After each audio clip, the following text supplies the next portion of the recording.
Hi everyone, welcome back to another video. Today is Monday and it is Vlogmas day 11, and today I want to set out some of my goals for 2024.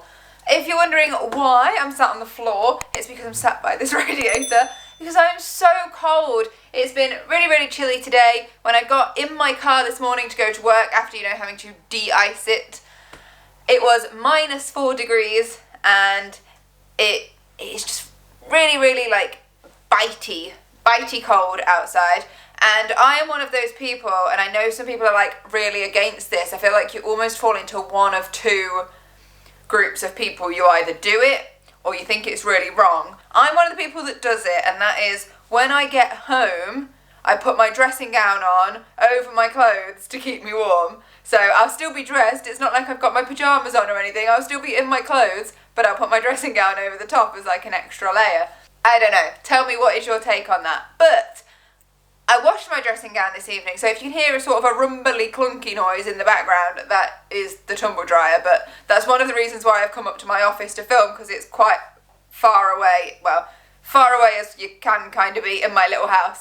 So I was trying to not pick up the noise from that. But I am really cold, so I wanted to sit on the radiator because I don't have my dressing gown on. And then I've also got my blanket, which is a blanket I had made from t-shirts. I had loads of Hard Rock Cafe t-shirts from my travels around the States, and I was never wearing them. I really stopped wearing t-shirts a good few years ago. But they've got all the places on, like this one from Orlando, I got when I was like 11 or 12 or something. So this one's really old, and I didn't actually get all of the ones I had in the blanket because I had a weird number, one that couldn't be made into like an array. So this blanket is 4 by 5, so that was 20, and I think I had 23 t-shirts, so I've got 3 that aren't actually attached to this. But most of them are on here. But I got this made during Vlogmas, and I showed it in a Vlogmas video, which some of you might remember. And it just occurred to me, as I was sitting down to film this, that I didn't do Vlogmas last year. I didn't do Christmassy stuff last year. So this blanket is 2 years old, and that seems so shocking to me, how fast that time's gone. That this blanket is 2 years old, and I still look at this and think of it as like one of the new things in my house. Maybe I don't buy very much anymore, who knows, especially for my house. But yeah, so I've got my little blanket to keep me cozy, and it's got a few of the places I've been to. I've got San Diego, Las Vegas, Houston, Chicago, New Orleans, Indianapolis. I've also got Niagara Falls in here just because I happen to get one. I know that's not the States, but Philadelphia, Dallas, Boston, Myrtle Beach, which I think was South Carolina. It was a long time ago I went there. Orlando, St. Louis, Atlanta, Sioux City, another Orlando. I've been to Florida quite a few times. New York, Nashville. This one from Nashville is one of my favourites. I love this one. And my dad got this one for me. I mean, he got quite a few of them for me over the years because, I was quite young and didn't have a lot of my own money as a child / early teenager. But my dad got me this one because I didn't get to go to the Hard Rock Cafe in Nashville that day because I was poorly, so my mum had to stay in with me. And my dad went and he got me a t-shirt. Seattle and Honolulu. And then I'm trying to remember what the other ones are that I've got. Phoenix is one of them. Oh, Mall of America is one of them. And I can even picture the place in my head, and I can't remember what it's called. But anyway, on to the goals. I decided I would start to fill in the bucket list for my journal. And like with, I've already filled it in, as you can see. But like with the daily affirmations, you get 20 spaces for the bucket list. I filled in 12 because I don't want to fill it in and then put things in just for the sake of filling the space, just like with the daily affirmations. And I wanted to leave myself some space if there's anything else I thought of, particularly sort of the first quarter of the year. I have purposefully made these quite challenging, quite ambitious, because In my head, it's a bucket list. It shouldn't be like super duper easy to achieve. These should be like the harder things that I will need like encouragement and reminding about throughout the year. And some things to just bear in mind, maybe some things to track throughout the year, and I'm going to share these with you. So I've done 12 out of 20, meaning I've got a little bit of space. I've also set myself the goal that these will be bucket list items for 2024, because you can do it as just a lifetime bucket list and then highlight the ones you want to achieve in 2024. I'm just going for 2024 for now. I might put a few extra ones on, but then I think I start thinking massive, like really big picture, and I think it's hard to think about those things without some sort of plan in place. So my 12 things that I want to try to achieve in 2024 are, and I'll give you a bit of context for each one. So I've started with a couple of financial ones. And so I would like to have, by the end of 2024, over £25,000 in savings. And, you know, I'll put this out there for some people looking in on me and on my life, particularly if you don't know a lot about me. At my age, you might think that is really low. Like, Charlotte, you should have way more saved, way more invested by then. In a way, I do have a lot of money invested. It is invested in my house. I had more than £25,000 in savings a year ago when I bought my house out. For those that don't know my story, I joint owned my house, and I was adamant that I was going to save it when I became a single income household, and so I plunged basically all of my savings into doing that. I have spent this year starting to build those savings up. That is not as easy when you are on a single income and you're basically paying all the bills that you used to pay on a joint income. So it means I've had not as much money left over for savings, although towards the end of this year I did get a pay rise, so I was able to match the savings I was making before that. So we are at that point again, and I hope to continue to save. What I have been doing towards the latter part of this year, I was saving £700 a month in various accounts, and I hope to at least continue that, if not make it higher, so that my total by the end of 2024 is £25,000 in savings or more. That's not, I'm going to try and save £25,000 unless, you know, a miracle came along. I don't think I'd be able to do that, but that's in total I would like to have at least. I think my second one, which again is a financial one, is even more wildly optimistic, but I chose a nice round figure, and you know what, I'm just going to run with it, and then if I get to the end of 2024 and I don't hit it, you know what, it's okay. It's a big goal, and that is to try to make £10,000 from side hustles. Now, my main side hustle this year has been my YouTube channel, but that generally makes anywhere from £100 to £600 a month, usually towards the lower end of that scale. So you'll be able to do the maths there. Let's say it averages £300 a month. That's only just over 3,500 in side hustles from YouTube in the course of a year. That is nowhere near 10,000. So hopefully I'll see some growth in YouTube, but hopefully I'll also explore other side hustles. I also plan to do exam marking again in the summer, which brought in around about £700 last year. And so really it's a very optimistic number. A more realistic one would have been 5,000, but I didn't feel like that was really challenging. Like, if I push myself, 5,000 should be, you know, all right. If I want something that's a real challenge, 10,000 is that. Number 3 is me being wildly like taking a stab in the dark, because I've really only just started to explore things where, you know, selling an actual product is part of what I'm doing in side hustle. So this is very new to me, and just a thank you. I don't know if it's people from this channel or people that are following my CG designs on Instagram, but I've had the first few sales go through for my journal, so that was really, really exciting. So thank you so much for those if you are one of those people and you are watching. But my very, very optimistic number 3 is to make 1,000 sales. Now, I don't even know what that's going to be in. That could be a few of my journals. I have got a few other ideas that I want to do through KDP and sort of set that as maybe try to publish something every month and have some sort of rolling system from there, and using my CG Designs Instagram to sort of promote that. But that's one side hustle that's got sales involved.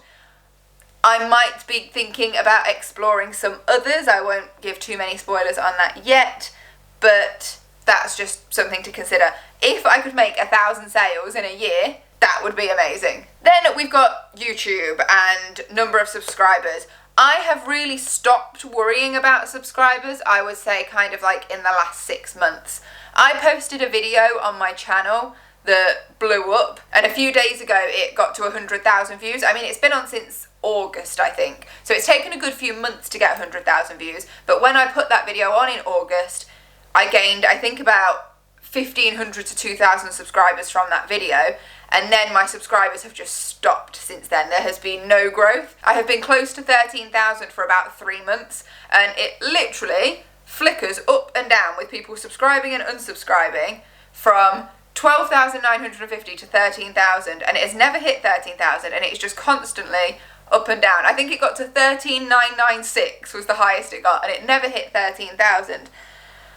But then I started to realise that the number of subscribers really doesn't matter for my channel.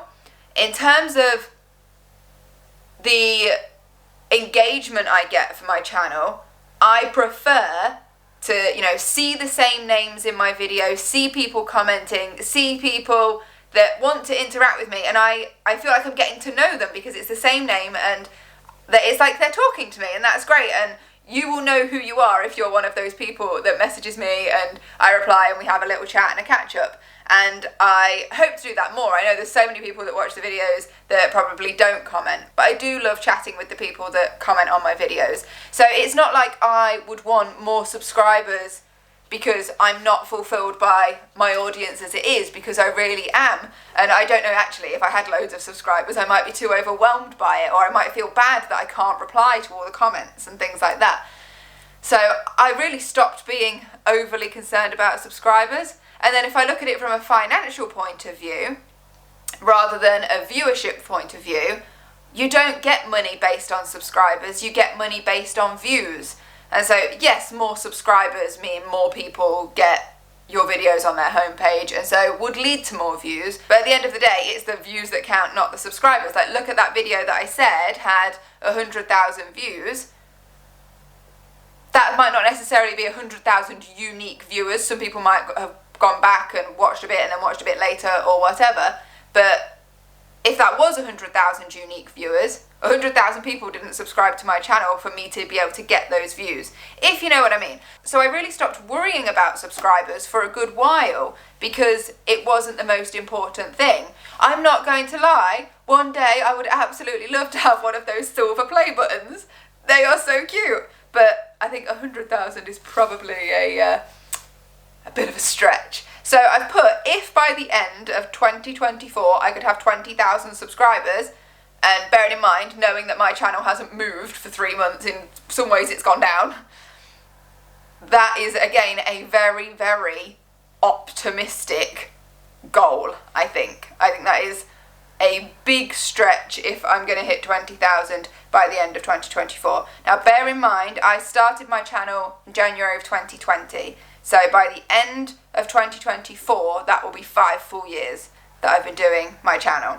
So I think 20,000 for 5 years worth of work is like a good target to have. Number 5 is to try at least 5 side hustles. Now, it really depends what you count as a side hustle. I count YouTube as a side hustle. I count what I'm doing with my journals as a side hustle.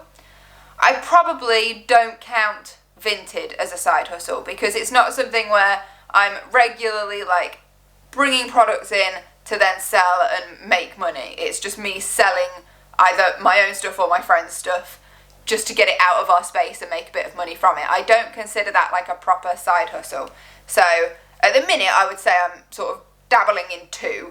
I would like to have, not necessarily have them all running at the same time, but to have tried 5. And that might be I try something, it doesn't work out for me, so I say, you know what, we won't worry about that one. But I would like to try 5. Then we sort of step outside of this whole realm of money, YouTube, side hustles and all of that. I would like to travel abroad 3 times. In my whole life, I have never been abroad more than once in 1 calendar year. I have been abroad twice in the space of like a year, because in 2022 I went on holiday in July and then went on holiday again in April of 2023. So that was twice within like a 12-month period, but I've never been on holiday more than once abroad in a calendar year, so January to December. So I already know in January, assuming nothing goes wrong, I already know in January I've got a trip abroad planned, so that's like giving me a head start.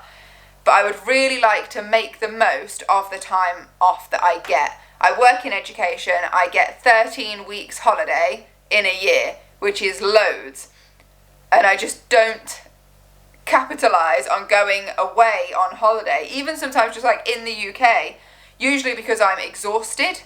I have to use the time to catch up with the work I couldn't get done physically in my working hours, and I also have to use that time to like get appointments in and stuff, like go to the opticians or the dentist or take my car for its MOT, because it's the sort of stuff you can't do in the working week, because in education they are really strict about you having time off in the day. And a lot of these places are closed in the evenings by the time you're done and at the weekend, so it's quite a difficult thing. So I spend a lot of time in my time off just sort of catching up with things like that. So I really want to try my best to take advantage of it and go abroad 3 times in 2024. And then also on the travel side, I've put that I want to visit all of the counties in England. I can't remember how many there are. I think there's 46. And that's only from me going from my knowledge of the Sporkle quiz to name all 46 ceremonial counties of England, which I can now do. So what I'm going to do is I'm going to print off like a map outline that's got an outline of all the counties and has them all labelled, and in one colour I'm going to shade in all the ones I've already been to. Like, I don't have to do all, if it is 46, I don't have to do all 46 in 2024. I want to have done them all by 2024. I'm in a really good position because I live in the Midlands, which means getting to anywhere in England, like, you're in the best place. Like, if you live in the south and you want to get all the way to the north, that is a long journey. But because I'm already in the middle, I feel like I'm in a good place to do this. So I'm going to, as I said, I'm going to print off an outline map. In one colour I'll shade in all the ones I've done in the past, which actually, surprisingly, I don't think is that many. I'm just saying, I've got it on my computer screen just there. I don't think I've actually done loads. I guess I'd probably say 10 tops. So we'll see. And this doesn't count like driving through them. So when I drive down south, I probably go through 5 counties. I'm not counting that. I've got to actually have gone to that place at least for a day, like visited, got out of the car, explored a little bit, then I'm going to count it as I've been to that county. Obviously there's loads of places within counties, so just because I've been to like one major city in a county, that doesn't mean I've really experienced the county as a whole, but you get the idea. Number 8, I think a few people might find a bit strange, but it's something I've wanted to do, I would say at least for my whole adult life, and never have, and that is to read the Bible, all of it. I've only ever done Genesis and Exodus and then stopped.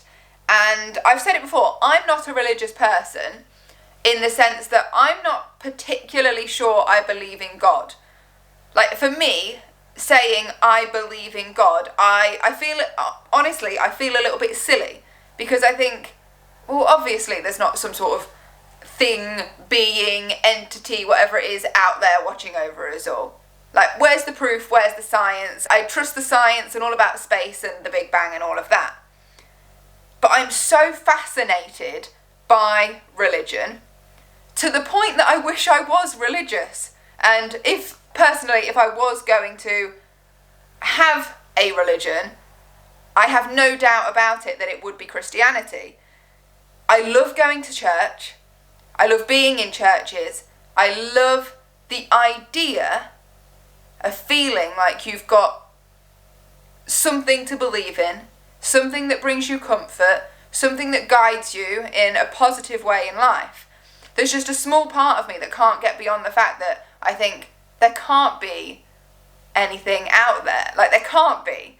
But I think at the end of the day, it really doesn't matter if God exists or not, because it's about having something to believe in. And I've mentioned it recently in a video that I'm getting more and more this feeling that something, whatever it is, the universe, God, whatever it is, that something is watching over me and something is looking out for me. And maybe when I say I want to read the Bible, I do want to read the Bible. But maybe I just want to explore this idea of maybe religion or maybe something spiritual. Because honestly, I feel like it's just so wholesome, it's so comforting. And it's like when I think about Christmas and I think about the nativity, like I'm not a religious person, but I still have a nativity scene in my house because I love the idea of it. It's really just myself. I can't get over myself being like, I need proof. I'm a really annoying person. But yeah, so that's one thing I want to do. I want to read the Bible. Now, if anyone's watched any of my videos about trying to read books before, I haven't actually read a book all year. I started... Oh wait, did I finish Clash of Kings this year? Early this year. I might have finished a Clash of Kings this year. But I've been reading 2 books this year, but I have so little time to read that I've not read them. So... me putting read the Bible, that could potentially be the only book I read all year. So that's on there. And I have a Bible because I used to, when I was a teenager, I went to like youth, not like Bible group, it was just like a Christian youth group. But again, I was never fully like convinced by it. I'm really just my own barrier. Number 9 is that I want to finish my painting. I have a painting that's, I'm sure you've probably seen in the background of videos when I've been working at my computer before. Let me see if I can, it's just there. And I have been working on this painting for a year and a half. And by a year and a half, I started it in perhaps about August of 2022, continued on with it probably till about February of 2023, and then I don't think I've genuinely done anything on it since. But I'm not an amazing artist, but I think it's one of the best things I've done because of the detail in it. But it's of a waterfall with, and the green bits you can see is like the forest and the rocks around it. And I've been put off because I don't think I can paint water well. And so I've spent all that time doing like the forest and all the details on that, and I just feel like I'm going to ruin it when I paint the water. But I feel like I've got to at least find out. So I want to, in 2024, finish that painting. I just hope, because it's been basically 9 months since I did any painting, that my skills haven't seriously declined and it's going to be like, okay on one side and then like a 5-year-old's done the rest. But the amount I've done, given that I probably spent, so August, September, October, November, December, January, probably about 6 months on it, it's not even, I'd say a quarter done. So that's something I want to do, is finish my painting.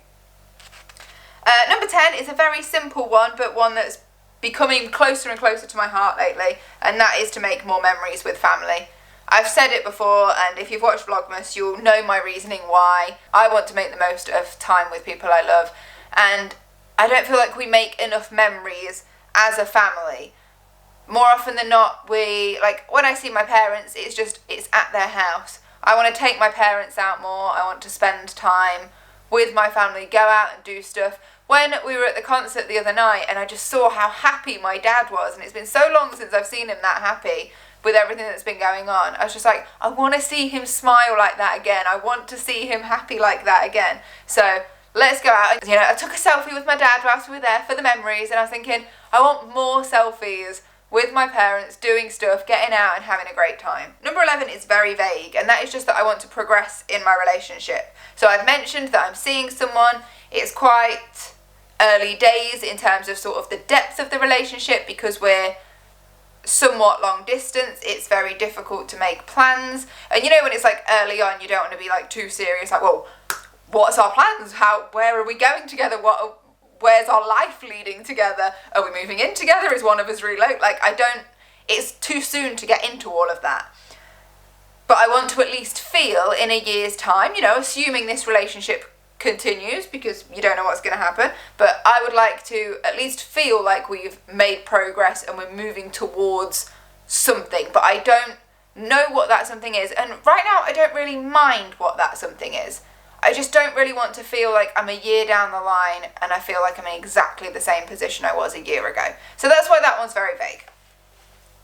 And then number 12 is to make a 5-year plan, because I don't know now what my life is looking like. You know, I'm in my career. I'm very secure in my career, but I don't really see much progression now. The normal steps people usually take in my career up to the next level don't interest me. I don't want to go into those positions. I'm happy in my position, but at the same time, as I've mentioned already, I'm kind of like getting over this whole 9 to 5, trading my time for money and not having any sort of freedom and flexibility. So I think I need to sit down and make a 5-year plan. But that's not something that's going to be just like I sit down for an hour and do it. I think that's going to be like an ongoing, working product that will come together over the course of the year. I have made a 5-year plan before, although I think it was more like a 5-year bucket list, and I dated it. It was in February of 2020, and I dated it for 5 years' time. I've still got it. When I actually wrote this bucket list, I went to check because I couldn't remember if I did it in 2019 and that I'd get to open it in 2 months. But no, I've got to wait another year and a bit before I can open that, so it'll be interesting to open that and see what I put in that. But those are my 12 things. So I've done my bucket list. Oh, let me just show you. And this is me using very pretty coloured pens. So I've got daily affirmations and bucket list well on their way to being in here. And then when January starts, I can start working on them. And I'll probably just use the notes page, which are right before that daily affirmations or bucket list page, just to track some of these. Or I might even like stick little post-its on and track things like that. I really haven't thought it through how I'm going to track those yet. I could even do them as manifestations, like these are the things I want to achieve, and do one page for each one and then review it on a full manifestations page. I haven't really thought all the way through about how I personally want to track my bucket list yet, but those are the goals I have in place so far for 2024, and let's hope that it really is my year of greatness. We will see. I'm going to wrap this video up. As with daily affirmations, if you feel comfortable and if you want to share some of your big goals for 2024, you're more than welcome to pop them down in the comments. You might give some inspiration to other people who are still thinking about some of the things they might want to achieve in 2024. Sometimes it's good to just bounce ideas around. It might not be that they do exactly what you're doing, but you might trigger a thought that they hadn't really considered. And so sharing is always good if you feel comfortable doing so. Thank you so much for watching this video. I'm going to wrap it up and I will see you again tomorrow for another one. In the meantime, take care. Bye.